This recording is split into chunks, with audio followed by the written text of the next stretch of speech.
Wa tajidu tiflan, boleh tengok anak-anak dalam rumah fi fawdahu, anak-anak tak terjaga. Wa fi awsaqihi, dan juga kaki kotor, baju semua. Wa kullu dhalika yatanafa ma'al adab. Semua yang aku sebut ni tadi, baju sepak tak letak kat tempat dia, makin tidur masih kekal dengan baju tidur itu, anak-anak dibiar sepak, biar sabun, tidak bertepatan dengan adab. Kemudian saya bagi contoh.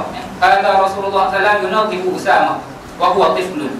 Rasulullah sendiri bersihkan Usamah masa Sayyidina Usamah dulu masa kecil-kecil tu, Rasulullah yang bersihkan baju dia, bagi pakai elok-elok. Walaupun budak, orang kata ada yang pilih budak, ada Rasulullah sendiri yang bersihkan anak ni tadi. Wa huwa tiflun li'annahu ra'ahu ala ghairi nadhafah. Sebab Rasulullah tengok budak tetap bersih. Ketika Sayyidina Usamah ni kecil, mungkin main tu, dia tengok dia tu salah yang ambil dan bersihkan dia. Nah, beritahu ihtimat kepada budak-budak kecil. Wa hadhihi Aisyatu tansahu al-mar'ata. Sayyidah Aisyah pula menasihati seorang perempuan bi an tuhsina manzariha fi 'aini zawjiha, untuk memperbaiki penampilan depan suami. Mentang-mentang dah dapat dah lepas kahwin, ikutlah. Masa sebelum kahwin siap elok, lepas kahwin habis. Tak boleh lah. Patutnya depan suami dah lebih-lebih lagi kena bersiap dan kemas. Wa hadha Ibnu Abbas ya'muru ar-rajula. Sayyidina Ibnu Abbas pun menasihati, bagi arahan kepada orang lelaki, ayatazayyana li zawjatihi. Begitu dah juga suami. Masa sebelum kahwin kemas elok semua. Lepas dah nikah pakai kain tolak lah rumah. Pakai kain tolak tu tak kuatlah. Pakai juga. Ada ni pakai mak pendek dalam rumah. Jadi kayak mana tak eloklah benda-benda macam tu. Ya tazayyana li zawjati, kenalah bagi kemas depan isteri kita ni, biar isteri seronok. Memasukkan kegembiraan dalam hati mukmin itu pahala besar. Apatah lagi menggembirakan hati orang yang lebih aula dalam hidup kita. Jadi persoalan menggembirakan hati orang samalah juga dengan persoalan menyakitkan hati orang. Jadi yang jenis-jenis sakit hati kena buang belakang dalam rumah tu. Yang mana ada peluang nak bagi suami ni rasa tak selesa, rasa tak seronok, begitu dah juga suami yang mana bagi isteri rasa tak selesa, seronok tu kena pakat-pakat buang. Perangkat kita bicara ni perangkat anak-anak, yang mana pihak ayah dengan mak tengok rasa tak selesa, tak seronok, kena buang. Boleh kan? Wabil jumlah, boleh kita berhabis yang ni saja ni? Berhabis sikit lagi. Pukul 9 suku kita akan berhabis paling-paling lambat. Wabil jumlah, secara keseluruhannya, fa inna adaba ar-rajuli fi baitihi wa khariji baitihi. Adab seorang lelaki dalam rumah ataupun di luar rumah, husnul tadbir, mestilah ada susunan yang baik. Sama susunan pakaian, susunan barang-barang, susunan buku, susunan cushion, susunan sofa, susunan komputer, semua dalam rumah tu lah. Husnul hadab, dan juga perhiasan dan juga pemakaian dia. Illa li'aridin, melainkan ada urusan-urusan tertentu lah. Nak masuk tandas, tak payahlah pakai nektai. Agak-agak lah kan. Wa min ajli husnul tartib, ni nak bagi panduan tu. Apa? Husnul tartib ni. Fa husnul handa dakhilal bait, soalan susunan dalam rumah. Fa yulahid ahlal baitil muslim ma yali. Hendaklah seorang ahli dalam rumah itu ambil berat kepada perkara yang aku akan sebut ni. Yang pertama, awalan an takuna kullu syai'in fil baiti murattaban. Mestilah barang-barang dalam rumah tersusun. Ini bukan kira orang dah kahwin ataupun tak kahwin ni. Boleh tengok dah ni dalam kehidupan kita, dalam bermasyarakat, dalam rumah sewa ataupun dalam bilik. Mestilah barang-barang dalam rumah ni murattaban. Wa an yurattaba kullu syai'in wa an yurattaba kullu syai'in ba'da naumin aw amal. Wa an yurattiba, betul kan? Wa an yurattiba, hendaklah dia menyusun barang-barang tadi, barang-barang dalam rumah tadi, sama ada selepas tidur ataupun selepas balik pulang kerja. Ba'da naumin aw amal, ni kata letakkan masa ni. Wa an yakuna li kulli syai'in mahalluhu al-khassu bihi. Dan pastikan setiap satu benda, barang-barang dalam rumah tu ada tempat khas untuk dia. Kalau tempat bilik tu bilik komputer, situlah juga kita letak dengan maktabah contohnya. Kertas-kertas yang kita nak buat print, situlah letak dengan elok. Tempat pinggan mangkuk ada tempat dia. Bahkan kalau dalam rumah-rumah yang kita tengok yang apa pertandingan kitchen lah apa semua yang buat pertandingan susun tu, pinggan dengan mangkuk pun ada beza dia kan. Orang perempuan lagi tahu lah. Sudu dengan garpu pun ada tempat dia. Ni tak pisau tu duduk tengah-tengah pinggan. Payah. Kena ustaz. Ni kata kita bila kita baca yang ni walaupun kita tak buat tapi kita boleh nampak dah level kita kat mana. So kita boleh lah progress sikit-sikit. Mahalluhu al-khassu bihi wa idza istu'mila, sekiranya dah digunakan barang tadi fa innahu yurja'u ila mahallihi, bila dah guna letaklah balik pada tempat dia ba'da isti'mal. Yang ni kena didik dan kena latih diri dan anak-anak. Thaniyan, yang kedua, ayya'tada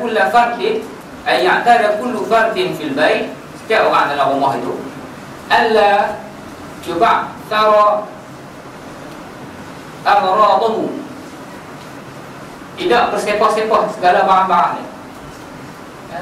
Al-mub'thara ni bersepah lah, tak tersusun. Amradahu, amrad ni barang-barang lah, terjemahkan ni barang-barang. Wa ayyada'a kulla gharadin, letaklah ke semua barang-barang tadi, setiap barang tadi min aghradihi al-khassah fil mahallil mu'tad, mestilah letak pada tempat yang kebiasaan dia. Lepas mandi, ubat gigi, sabun, letaklah pada tempat dia. Ni masuk tandas lepas orang masuk tandas lepas kita guna, tengok sabun mandi duduk dalam lubang jamban, ubat gigi, ubat gigi duduk tang mana. Jadi soalan penyusunan ni, tertib ni antara dia panggil mi'yar, kayu ukur yang utama kepada al-jaudah, pada kebaikan dan kecantikan seseorang. Ini antara kayu ukur utama susunan. Jadi boleh pakat-pakat tengoklah. Sebab tu dulu-dulu kalau sekolah asrama, tiada hari akhwat masuk asrama lelaki, ada hari lelaki masuk asrama akhwat. Yang masuk tengah malam tu kena kakak orang sekolah lah. Jadi masa menawat tu, boleh tengoklah. Jadi pakat-pakat berlakon lah masa tu. Jenis-jenis tu bila abang orang berlakon lah. Jadi kita nak tengok yang betul-betul real ni, kita akan tengok benda yang setiap hari. Kemudian yang ketiga, an tu'tiya kulla ghurfatin haqqaha fit tartib, hendaklah dia bagi hak pada setiap bilik itu, hak yang selayaknya pada setiap bilik itu dalam soalan penyusunan. Maknanya kalau bilik ni kita guna untuk tetamu, kita susun bilik ni bilik mak ayah, bilik suami isteri, ada susunan dia. Bilik anak-anak ada susunan barang-barang sesuai dengan barang anak-anak. Bilik untuk buat tempat perpustakaan ke, ada tempat susunan dia yang sesuai dengan bilik tadi. Bima yunasibu haluha, yang bima yunasibu halaha, yang bersesuaian dengan hal keadaan bilik tadi lah. Sawa'un fi dhalika ghurfatul duyuf, sama ada bilik tetamu, atau ghurfatin naum, ataupun bilik tidur, awil maktabah, perpustakaan, ataupun al-matbah, ataupun tempat dapur. Perhati ni nak sebut contoh, nak sebut rahsia. Kenapa saya sebut maktabah? Dia sebut tengah bincang bilik kan. Jadi siapa dia masuk maktab? Nak bagi tahu persoalan al-ilmu fil baitil muslim min al-asas. Ilmu dalam rumah Islam ni benda yang asasi. Jadi kalau rumah tu tak ada maktabah, yang ada susun Malaysia yang susun, belum lagi kita kira sempurna penghayatan Islam. Yang keempat, ayakuna kulla ma'ala tawilat min kutubin aw awraqin aw ghairiha murattaban. Hendaklah barang-barang yang letak atas meja tu biar susunlah. Tawilat ni meja lah, meja. Min kutubin sama ada buku ataupun kertas ataupun benda-benda lain tersusun dengan elok dan baik. Khamisan, yang kelima, ayyusari'a ahlul bait ba'da istiqan, hendaklah cepat-cepat semua ahli dalam rumah tu selepas bangun tidur, ba'da istiqan minan naum ila libasihim al-mu'tad, kenalah cepat-cepat tukar pakaian pada pakaian yang biasa selepas daripada bangun tidur. Jangan duk didik anak biar dia lepak lepas nak tidur tu sampai pukul 11 baru nak mandi. Sebab apa? Tengok Oji and the Cockroach. Yang tu kan kartun yang cukup ajaib lah dalam dunia ni, sebab dia boleh buat kartun yang tidak ada dialog. Semua lapisan masyarakat mampu memahaminya dengan baik.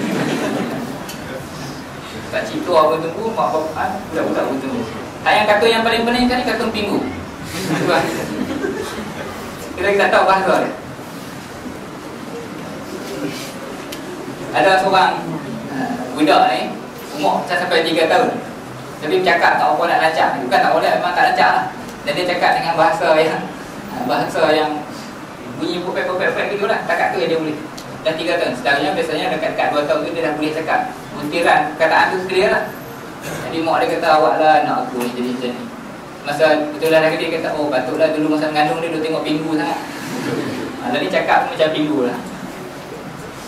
Orang perempuan yang tengok pingu lah masa mengandung lah. Jadi kena biasakan selepas bangun tidur, kena cepat-cepat tukar pada pakaian yang biasa. Wa an yurattiba amrul aulad bima yu'awwiduhum at-tartib. Hendaklah dibiasakan anak-anak itu untuk biasa dengan susunan ini. Biasa dengan susunan dan tersusun ini. Wa husnul handa, wa husnul hay'ah. Dan didik dengan dia penampilan yang cantik, penampilan yang smart dan kemas ni. Orang perempuan pun sama, lelaki pun sama lah. Kena biasakan dengan kemas ni. Kena biasakan dengan kemas. Wa husnul hay'ah, dan juga penampilan yang cantik dan elok. Lahir dia kata, dia nak bagi contoh. Anna fuqaha al-muslimin lam yuwallu at-tartib haqqahu fahas. Fuqaha dalam Islam ni bukan setakat bincang bab susun. Bukan bincang bab susun buku atas roh, bukan setakat kat situ. Dia kata bal a'tau at-tartiba mustahaqqahu.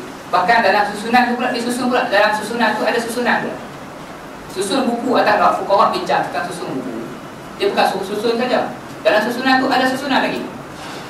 Apa itu susunan? Dia kata, famakalah, contoh kita, yaj'aluna kutubal arabiyyah tahta kutubal ulum syar'iyyah. Kitab-kitab bahasa Arab duduk bawah pada kitab-kitab syarak. Kitab syarak ni kitab akidah, kitab fiqh, duduk atas. Kitab bahasa Arab duduk bawah. Kemudian wa kutubul ulum syar'iyyah, kitab-kitab syarak pula tahta mushaf. Mushaf duduk atas sekali, Quran duduk atas sekali. Begitulah. Fala yaktafuna bil tartib, bukan setakat cukup dengan susun, bal yalhabuna haqqal asya' fi tartib. Bahkan dia susun tu ada hak-hak setiap satu dalam susunan. Ini dalam soalan ilmu. Jadi yang lain tengoklah, tengok kepada kesesuaian dan tengok kepada adat yang kebiasaan. Yang last sekali, wa minal muhim, dalam susunan dia kata an natadhakkara anna tartiba amrin naum daruriyun. Susun waktu tidur juga adalah perkara yang daruri, benda yang mesti dalam rumah tangga orang Islam. Susun masa tidur. Wa khassatan bin nisbati lis-shighar, khususnya kepada anak-anak kecil. Kena ajak anak kecil ni bagi tidur awal dan bagi tidur cukup. Dan kena latih bagi boleh bangun awal dan boleh bangun cepat. Ma'ama yattafiqu ma'al wajibat, yang sesuai dengan apa saja tanggungjawab ad-diniyah. Susun masa tidur tu dia sesuai dengan tanggungjawab agama, wal dunyawiyah. Dan juga biar susun masa tidur tu kena dengan tanggungjawab duniawi kita. Biar kena dengan masa-masa ibadat, biar kena juga dengan masa nak pergi kerja ataupun masa nak pergi sekolah semua sekali. Wal qawaid as-sahihah. Kat sini saya rasa wal qawaid ni Allah Alam tanda itu. Untuk rasanya yang tepatnya qawaid as-sahihah. Dia bertepatan dengan tanggungjawab agama, bertepatan dengan tanggungjawab dunia, dan bertepatan dengan kaedah-kaedah kesihatan. Susun masa tidur ni dia tepat dengan ketiga-tiga. Tanda lah kat situ la'allahu, kemungkinan as-sahihah, bukan kawan yang tepat kan. Kaedah yang bertepatan kaedah kesihatan. Wa yanbaghi an yura'a fi an-nawmi at-tasrif bainal aulad. Kena ambil berat soalan memisahkan anak dalam tempat tidur mereka. Wa khassatan at-tasrif bainal dhukuri wal inas, khususnya membezakan, pisahkan anak lelaki dan perempuan ketika waktu tidur. InsyaAllah minggu depan, untuk kelas yang akan datang ni, saya minta izin baca macam ni dah juga. Takat yang sempat minggu depan tak kira lah. Kalau berhenti takat yang keempat ke kelima, kita berhenti takat tu. Ada masa lepas ni kita sambung pula. Cuma khulasahnya bagi penutup, walaupun mungkin kita nampak benda yang kita bincang malam ni, kanun yang pertama nadhafah, kanun yang kedua masalah tertib susunan penampilan ni nampak macam simple. Ustaz saya letak yang ni lah yang pertama dan kedua yang dia letak dulu. Baru yang ni lah yang kita akan nampak tu, yang ni lah kita akan buat penilaian dulu.